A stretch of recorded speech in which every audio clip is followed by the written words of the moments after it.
Olá, boa tarde. O Boletim Metrópolis, terceira edição, já está no ar. Eu me chamo Amanda Barradas e te conto as principais notícias desta tarde. Então você já sabe, né? Deixa seu like e segue o canal do Metrópolis no YouTube para ficar sempre muito bem informado.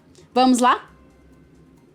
Em 5 anos de existência, a Associação Brasileira de Educação Cívico-Militar, que promove o modelo de ensino em escolas municipais, contratando ex-militares para trabalharem nelas, já somam 11 milhões de reais em contratos assinados sem licitação com pelo menos 10 prefeituras do país. A parceria, no entanto, não surge de forma espontânea. A entidade criou um passo a passo para que a associação entre na lista de pagamento dos municípios, com forte lobby do criador e presidente da entidade, o suplente de deputado federal, capitão Davi Lima Souza.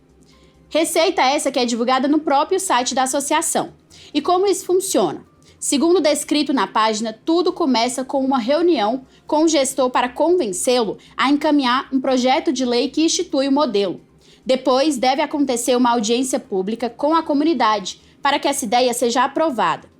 Após a apresentação, a Câmara de Vereadores recebe a ata do encontro, já com as indicações de quais escolas serão selecionadas, e então vota o projeto. É no 5º passo que a associação sai ganhando, como mostra o site. Abre aspas, é celebrado o termo de convênio entre o município e a ABMIL, fecha aspas. O que a página não diz, no entanto, é que isso envolve pagamentos milionários. Só a Prefeitura de Lins, no interior de São Paulo, já assinou convênios com a ABMIL que somam quase 2 milhões de reais. Em Minas Gerais, a entidade do capitão Davi, que está presente em 9 escolas da cidade, recebeu dessas prefeituras 5 milhões. O modelo vendido pela ABMIL é diferente, por exemplo, do formato aprovado pela Alesp, que prevê que a Secretaria de Educação faça o processo seletivo dos militares que vão atuar nas escolas. Lá no portal metrópolis.com você encontra outras matérias a respeito do caso que tomou conta das manchetes de hoje. E o governador do Rio Grande do Sul, Eduardo Leite, cobrou a ajuda do governo federal para pagar parte do salário de servidores do estado para evitar demissões. O pedido foi feito durante uma coletiva na manhã de hoje. Leite vai tratar da medida em uma reunião com parlamentares da bancada federal do Rio Grande do Sul, onde também deve pedir compensação à perda de arrecadação, que pode chegar a 10 bilhões de reais. De acordo com o governador, serão 2,5 bilhões de reais de potencial queda de arrecadação no repasse aos municípios sobre o ICMS. O Rio Grande do Sul atravessa uma das maiores tragédias climáticas do Brasil. Segundo o último balanço da Defesa Civil, divulgado na manhã de hoje, as chuvas já deixaram 172 mortos, 806 feridos e 42 desaparecidos, com mais de 2 milhões de pessoas afetadas. E mais cedo nós falamos no boletim sobre o caso do pastor Leonardo Belchior, que foi preso na porta de uma igreja por ter uma ligação criminosa com a facção TCP. Mas quem é esse pastor? Bom, o pastor Leonardo Belchior de Souza tem 44 anos e fazia pregações nas redes sociais. No Instagram, o religioso costumava fazer vídeos abençoando as comunidades dominadas pela facção, livrando-as das ações dos traficantes. Leonardo foi preso no último sábado. Ele era foragido da Operação Fim do Mundo, que foi deflagrada em janeiro de 2023 pela Delegacia de Repreensão a Drogas em 4 estados. De acordo com a Polícia Federal, o pastor era um dos laranjas da organização criminosa especializada em lavar dinheiro do tráfico de drogas e armas de facção do Rio de Janeiro.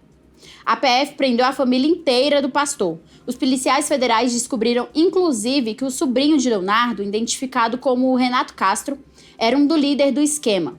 Ele coordenava a distribuição de armamentos e entorpecentes de Santa Catarina para o Rio de Janeiro. Mais detalhes do caso você confere lá no portal metrópolis.com. E desde a semana passada, o Metrópolis vem falando sobre o caso da morte da ex-sinhazinha do boi garantido, Dídia. Ao Fantástico, Poliana Cardoso, que é prima de Dídia, afirmou que ela usou fraldas em seus últimos dias de vida, devido ao uso exagerado de cetamina junto aos familiares. Segundo Poliana, ela ficou muito dependente e não vivia mais sem a droga. Ela afirmou também que, além das fraldas, Dídia não conseguia mais se levantar porque estava com as pernas inchadas. A familiar também disse que os outros parentes não tinham como prestar socorro a Dídia, já que a mãe, Cleusimar, e o irmão Ademar não permitiam acesso à casa onde viviam e consumiam o anestésico de cavalo. Lembrando aqui para vocês que Dídia Cardoso foi encontrada morta em sua casa no final do mês passado, em Manaus. Ela tinha 32 anos e era famosa por ter representado a personagem Sinhazinha do Garantido no Festival Folclórico de Parintins. 3 de seus familiares foram presos, suspeitos de criar uma seita em que era consumida a droga. E agora o assunto é com você que gosta de uma cervejinha. De 3 anos para cá, você notou alguma diferença na cerveja Heineken? É que a sede brasileira da empresa alterou há pelo menos 3 anos a fórmula original sem avisar os consumidores. A fórmula original da Heineken, divulgada em toda a publicidade da cervejaria, determina que a bebida seja produzida em 28 dias. Porém, segundo documentos obtidos pela coluna do Guilherme Amado, aqui do Metrópolis, desde 2021, a cerveja vem sendo produzida também em 21 e 23 dias. Procurado pela coluna, a Heineken afirmou que a produção sempre foi de, no mínimo, 21 dias. Discurso esse que é bem diferente do adotado em sua comunicação institucional. A afirmação também contrasta com os documentos dos testes feitos pela cervejaria, para avaliar o impacto que a redução teria no sabor final da cerveja. Na fórmula original de produção, o tempo de enchimento do tanque leva entre 12 e 24 horas, e o tempo de fermentação principal tem entre 7 e 8 dias.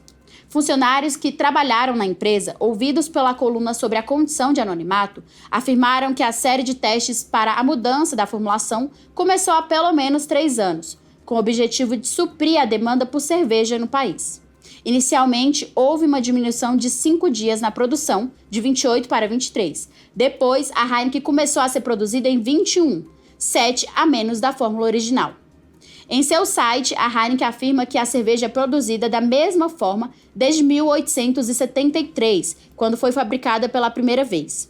E menciona inclusive que a cerveja demora longos 28 dias para ficar pronta.